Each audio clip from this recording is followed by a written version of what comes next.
We were a bit worried about Carlin because from really young she wrote a lot of her words back to front. And then when I went to Specsavers to have her eyes tested, just a routine checkup, her eyes were actually fine, but the optician said to me, "Have you ever had her tested for dyslexia?" Because she read all the letters on the chart back to front. And so I said, no, I haven't, but I had personally been a bit worried about it.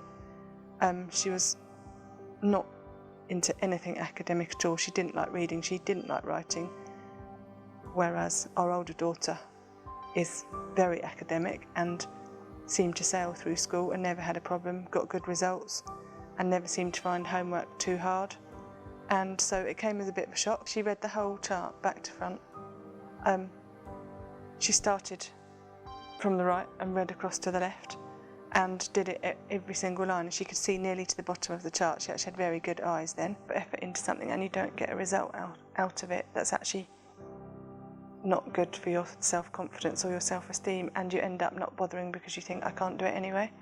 And so then it's a vicious circle because you don't even bother to try. I heard about it through a personal friend who'd got a son with dyslexia, and at first I used to watch him quite a lot, and he had no self-confidence and no self-esteem. And after he'd done the course, not straight away, but a few months afterwards, he just changed everything about him, the way he walked, and when he spoke to you, he looked you in the eyes, whereas before he would have shuffled his feet and looked, the way he even walked up to a friend to speak to them in the playground, or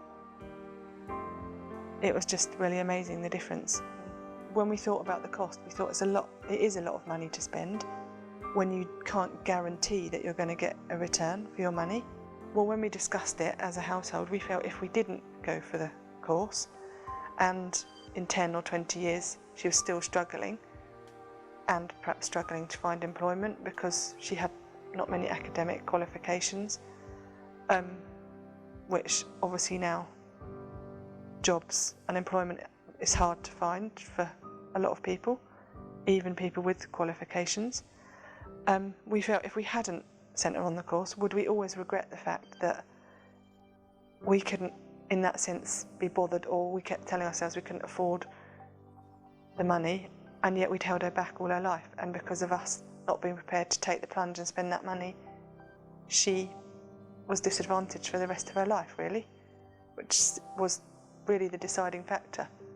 I think we sat down, and one thing that came up in the discussion at home was that if she took her GCSEs and got even 1 grade better in her maths and English, that would put her on the road to getting a better job because she had better qualifications, and that in turn means a better salary, which means she can then better her circumstances. It's like a knock-on effect, really, which we felt if we didn't go for the course, that could actually be a knock-on effect to her detriment, because obviously if you can't find a job when you leave school, it's not good for your self-esteem. And I remember thinking about 6 months after the treatment finished, I haven't seen a massive change, and almost as I thought it happened, and she just went way up in levels and reading and writing. And yeah, her last school report, which she got just the week before they broke up in July, the summer holidays, was really good. She was on target for everything, and yeah, the teachers were very pleased with her progress, which before I'd always thought, well, when her report comes, she always made an effort, but she never got good grades because she just wasn't. I just thought she's not that sort of kid. Whereas now she's getting the A's and B's, which before she didn't because she couldn't physically. Yeah, definitely after 6 months I noticed, I would say, drastic improvement in all areas: self-confidence, academic ability, caring, even how you looked and what you wore, and just how it was like changed her mindset because she started believing she could do it. Homework was probably one of the biggest issues in her life. Yeah, she hated doing homework, and I mean really hated it. And so in turn I hated it because I always used to struggle to get her to do it. I used to take about half an hour to persuade her to even sit down and get her books out. And then it was just a constant struggle, literally. I would be asked how to spell every single word and I would have to form the sentences. I would sometimes take 10 minutes to explain one question, and then she didn't understand the answer and I'd have to try and explain it from a different angle. And it's probably not still not the most favourite thing to do when we come home from school, but if she has half an hour break when she gets in, she'll then happily, she'll get out. If I say, shall we do some homework, or have you got homework? Yeah, she'll get out pencil case, books, come to the table, sit up. I will still be asked for help, but not nearly to the extent that I was before, and it's just not a constant struggle, because you can see that even if I have to initially explain a concept or a question, she grasps that and then will take off on her own and give it a try, whereas before she just thought, I can't do it, so she didn't even bother to try.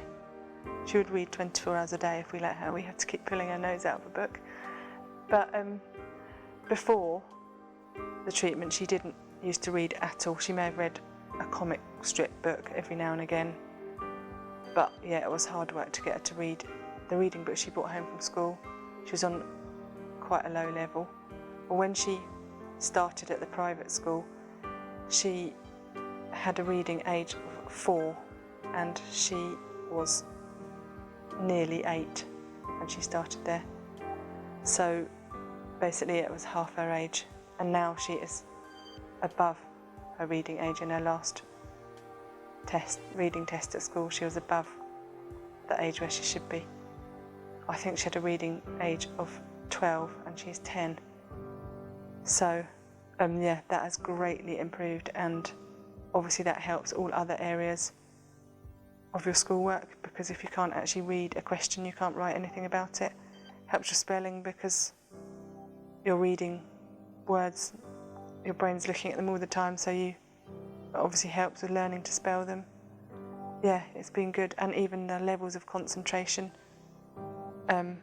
sitting in a lesson, listening to a lecture, whatever, at school, if you can concentrate for more than 2 minutes at a time, it's a good thing. I used to get worried and think, well, she can't still be writing backwards when she's doing her GCSEs, because obviously you lose a lot of marks for punctuation and grammar and spelling, etc. But her writing was one of my main worries, because she just didn't seem to get the hang of it. However many times you said a B is like this and showed her, it didn't seem to go in. And yeah, her writing was very, very messy before she had the treatment.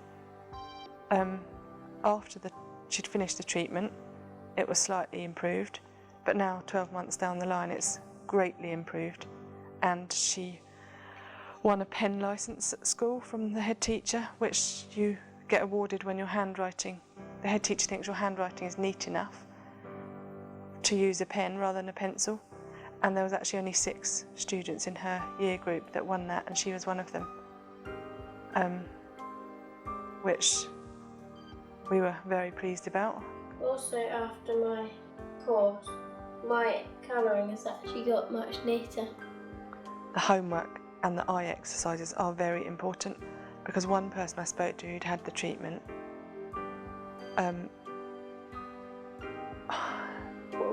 it was an adult, and they carried on with their daily life, their working life and their social life, and everything exactly the same, even though they were doing the treatment, and they didn't really get the same benefit as someone that put aside everything just to do the treatment, which sounds quite harsh, but if you're going to get the benefits at the end of the day, that's really what you need to do. Definitely, I would, it's in the child's interest for you to do it.